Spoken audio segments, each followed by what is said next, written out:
AG entertainment की धमाकेदार प्रस्तुति।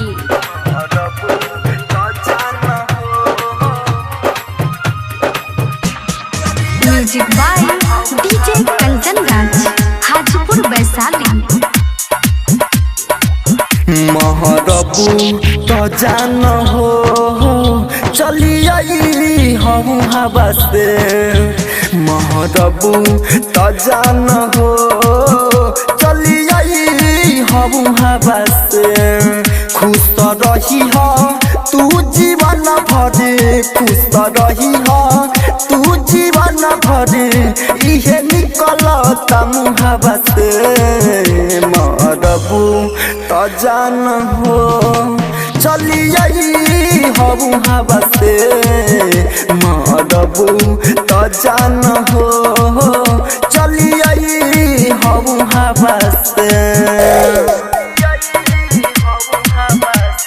Mix by AG recording studio. DJ Kanchan Raj, Hajipur Vaishali. Hajipur Vaishali.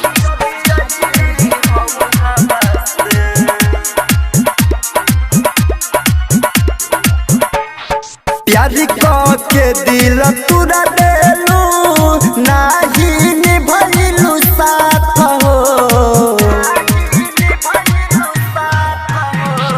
जिंदा में तू चहलू ना इतने रख दी हो बात हो, इतने रख दी हो बात हो।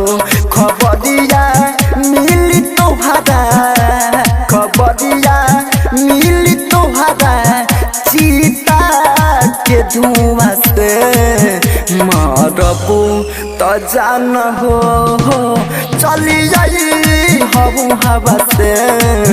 मरबू तो जान हो चली आई हम हवा से।